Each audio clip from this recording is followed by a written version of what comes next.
Decomposition of functions. So yesterday we looked at just what you had learned in Algebra 1, which was adding and subtracting, multiplying, dividing, and doing function composition, f of g of x. In this lesson, our learning target for today is that I can decompose a single function into two, we're going to add or more functions, but for now our focus primarily and what we're going to be assessed on is two functions. So decomposition is where we create two functions, f of x and g of x, so that f of g of x, which remember that could be written f of g of x, equals h of x.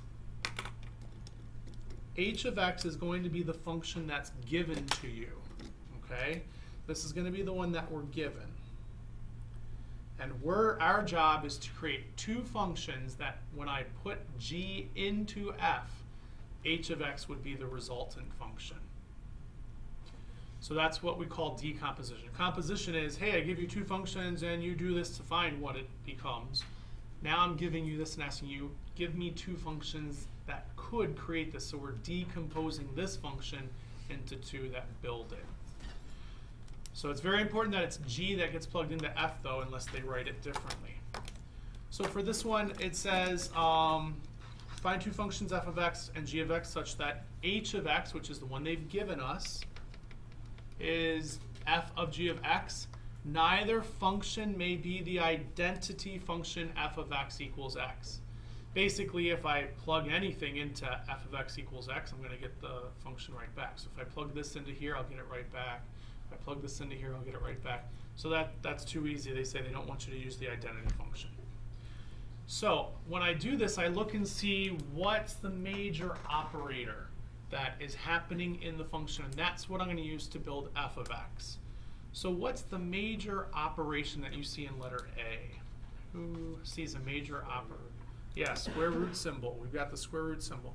So I'm going to make that square root symbol my f of x. My f of x is going to be the square root of x.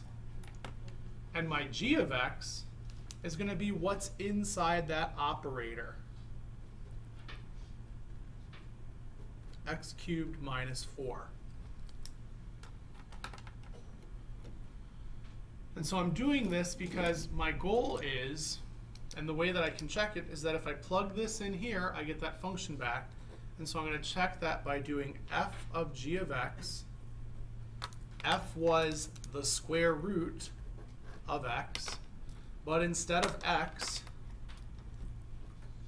I'm plugging in g of x, which is x cubed minus 4. And sure enough, it gives me the exact same function, so we know we did it right.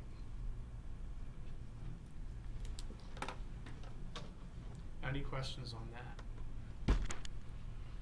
Now, probably the toughest one, or the toughest ones to do, are going to be ones that involve rational expressions. Because you have something in the numerator and something in the denominator, okay? And so when you do this one, here's how I started. I say pick one to be your g of x. Normally we're thinking of f of x. So my f of x, I say, well, I know it's a rational function, so I'm going to start out with something involving x over something involving x. I'm not quite sure what. Give me 1 second, guys. So when I do this, I normally say let's lock my denominator, but there are multiple functions you can come up with to get the same function. So when I do this, I normally lock my denominator. And so I'm going to make g of x, x plus 2. Well, what I have written down right now isn't going to work, because that's going to give me x plus 2 over x plus 2. But I'm going to plug it in and see what else I would have to do. So if I do f of g of x, then I have, so I've got x over x right now. This will give me x plus 2 over x plus 2. So in my denominator, I'm like, look, comparing it to what I'm trying to build, I look at this and like, yay, the denominator is good. But the problem is the numerator is not good. I only have x plus 2 here, and I need it to be x minus 3. So what could I do to this numerator to get that to be x minus 3? Subtract 5. So if I subtract 5 from this numerator, then that will give me the x minus 3 that I want up here. So that means that in my original function f of x, I need to make this a minus 5. So that you can see it'll be the x plus 2 minus 5 gives us the x minus 3. The x plus 2 gives us the denominator. Now let me show you how else. Now I always lock the denominator. I make the denominator the g of x.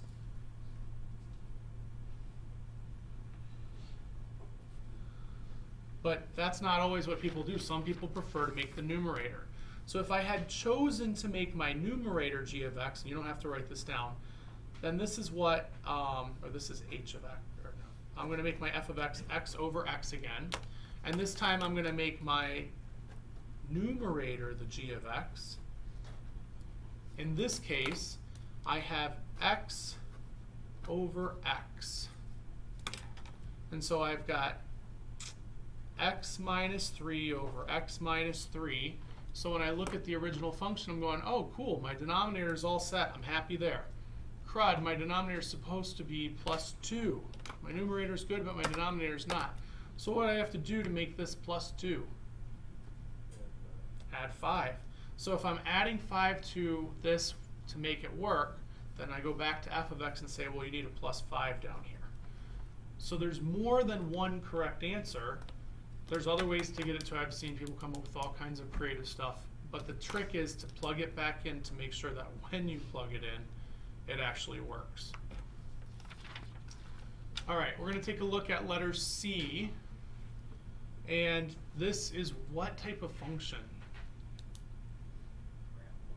It would graph a parabola. It's a quadratic, right? So there's a couple different things you could do. But what's one thing that we do all the time with quadratics? It's one of the F's of mathematics. Factor. Factoring can help you. It's not always going to help you. There are other ways to do this. I've seen some very creative decompositions where they gave me something for f of x and g of x I never would have imagined, and it worked. But I will show you, I would encourage you to try factoring first. So if I factor this, I have 2 by x squared plus 10x plus 25. And then, now, there are some people say, oh, that's good enough. I see a major operation. They did 2 times something as my f of x. I'm going to go a little further because it's not always going to work out to have a greatest common factor.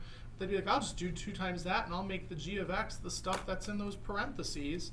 And boom, I'm done, Mr. Ritter. Look at that. And they're right, because if I plug this in, 2 times every one of those terms gives me the function back. That would work as one function decomposition.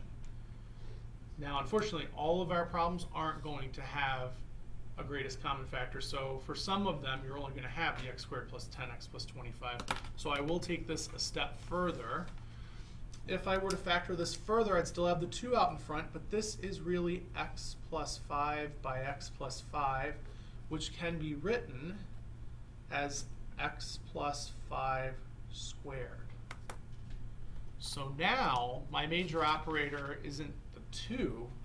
I mean, it's part of it, but I have 2 times this thing in here, and I'm squaring that thing. So my f of x is 2 times something, we'll call it x. After you've squared that something, you're going to square it and then multiply by 2. And my g of x is x plus 5. So what I'm saying is if I plug this in here and square it, then I'll get the 10x squared or x squared plus 10x plus 25. And then I'm going to multiply all those by 2, and I'll get this function back. And you can check that by plugging it in, but we've already factored, so we've done the work right there if we work our way up. Any questions on letter C? I'd like you to try letter D. and see what you come up with. So take a second to try letter D. Us, that they would like to share. What did you guys make for g of x? X minus 3, cool. Okay, you don't have to do it that way. You could make it x plus 9 if you want to, but I usually prefer to do the denominator. You can do it either way. This means my f of x starts as x over something involving x, since there is an x in the numerator and denominator. If there wasn't, this would be as if this were just 9 over x minus 3, it'd be easy as 9 over x and plug it in and we're done. But we're not, because there's a variable expression in both the numerator and denominator. When you plug this in to check it, you've got x over x. So I've got my x minus 3 in my numerator, which is not what I want in the end. I'm not good there. But I am good in my denominator. That's exactly what I want in the denominator. What do I need to do to the numerator to make it work? Add 12. Because when I have negative 3 plus 12, then I'm going to get my positive 9. So since I'm saying, hey, I had this thing, and now I have to add 12 to it, go back to f of x and put a plus 12 in your numerator, and now that looks exactly like this here. So those are that's our answer right there. Those are our two functions. We've decomposed h of x, that if I did f of g, I would get that back. All right, so there were some problems from the bookwork that we're going to take a look at in class, and then you're going to have some practice from the day 2 worksheet. That concludes the Learning Target video.